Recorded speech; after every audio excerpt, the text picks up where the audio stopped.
Alright, this is going to be a pretty informal, just replying to random comments in my videos. I'm just going to do it by whatever subject matter pops up first, so here's what I think. First up is in response to Brandon Sanderson novels. Yes, I must agree with some of the other people in the comments. Sanderson is most definitely not afraid to kill his characters. He's just playing the longer game. I've really realized I was wrong with that. Sanderson is most definitely not afraid to kill his characters. The more I read his books, which I've all enjoyed pretty much, the more I realize, yeah, he's definitely willing to kill a lot of people. This was just born off me not reading anything before Stormlight. I completely disagree with your argument about Kaladin being Superman. What about when he's weak, about to get stomped by the Chasm Fiend, and Shallan saves him? Yeah, I understand that there are some moments where Kaladin's still definitely weak, but I still stand by this argument quite a bit.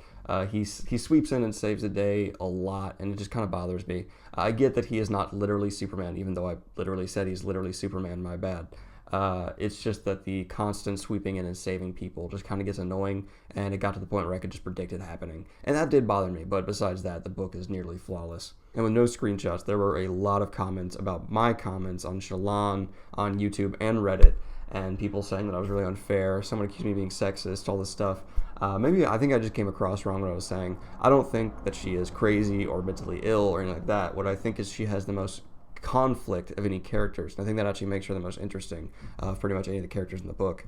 And I did not mean to make it come across like I meant just come as some sexist, like, oh, she's a woman, therefore she can't handle it, she's insane. No, she's been through the most in a lot of ways, and I think that she has a great potential of a fascinating arc of dealing with whether or not she wants to keep being, a good person, or she wants to switch over and be more dark and address the demons that she has inside of her, because she killed her own father and all this stuff. And I think that she has a lot that she has to cope with, and she's made the least progress in coping with it, and I'm excited to see what happens when she's finally forced to face her demons. Let's jump over to some Wheel of Time comments. Any strong female lead characters? If so, I think I've just been sold on a series. I'm Robert Jordan. Have you ever noticed that men and women are different? So different. Like, whoa guys, men and women are different, So I wanted to really quickly touch on these comments. This first one especially led to a long discussion in the comments, and I just wanted to briefly touch on what I think Robert Jordan was trying to accomplish with his dynamic between men and women in Wheel of Time. Yes, there is blatant discrimination and sexism in the series, and it's intentional. It's to show you that there is a power dynamic.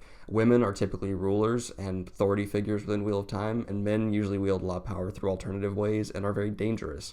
And I think that's just meant to show and exploit an idea of sexism based in different things than our world is. It's setting up a different sex dynamic between these two genders. And it's not all about our world. So in trying to say that Robert Jordan is sexist against our world is weird, because he's setting up a fantasy world. And there's even openly gay and bi characters and stuff. He's very a liberal and open-minded guy. If you read interviews with Robert Jordan at all, you know this about him. Yes, there is sexism, but it's intentional to try to build dynamics and gender roles and all kinds of stuff. And that's the point. If you can't understand that about fantasy books, then that's, your own issue. But don't attack people who don't understand that. Explain it to them.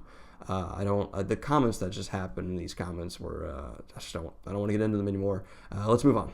I agree with a lot about what you said, but I disagree about the Sanderson books. To me, it feels a bit heavy-handed the way he decided to take the story. Some of the conflicts wrapped up in ways I just don't think Robert Jordan would have done. My understanding of this is that Robert Jordan had actually written the very end of the series, including that last scene. So Brandon Sanderson was very restricted with what he could do and who he could kill. He needed to get it from where Robert Jordan left it off to where he took it.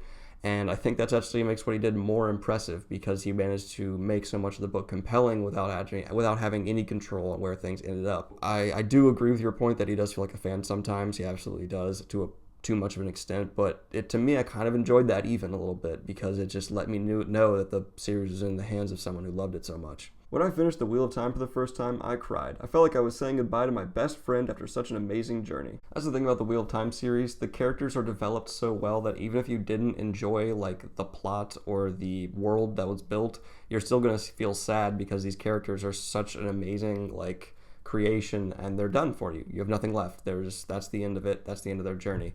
So I totally get what you're coming from. But I'm such a book nerd. I've felt that way about books I did not even like that much. Now for some other comments just on random stuff. I keep putting off reading Elantris because it's considered his weakest book, but maybe I should read it now because of that. Yeah, I thoroughly enjoy Elantris, and I think it's very interesting to see where Brandon Sanderson came from. And after sitting on it for a while, I do think I was a little harsh on it in a couple ways. It really is a really well done book, and the world is very interesting. I recommend the first Mistborn trilogy. Many people have, and I do plan on reading it. It's on my list. I think I'm going to do Ready Player One first, and maybe one other series, and finish Lies of Lachlan Amore series, The Gentleman Bastards, and then I'll probably get into Mistborn. Amazing review! Thanks, Daddy! I really hope not. Alright, that's it for this video. I wish I had more time to get into more comments, but I don't want this video to go on and on forever. And I really appreciate the engaged level of support I've had. For only 200 subscribers, I get a lot of direct messages and stuff requesting me to read books, and a few people asking me to read their books, which I'm happy to do, but I'm not going to lie about my opinion on them. I'm going to give them honest reviews, and I will let you know what my review is before I do it. That way, if you don't want me to, I won't put it out. Please avoid doing that, though, because I do have to read your book. So yeah, I have had a great time with this so far. I'm not exactly having a big audience or anything, but it's just kind of cool to get my opinion out there and get people's feedback. I really enjoy that. So if you please want to leave some more comments, I might do one of these videos soon. And once we reach like 500 subscribers or so, or, you know, I just get enough time or bored enough, I'm going to release a video doing like re-reviews, because I've changed my opinions on quite a few things, some movies and some books. So yeah, thank you very much. Please like and subscribe, and of course, have a great day.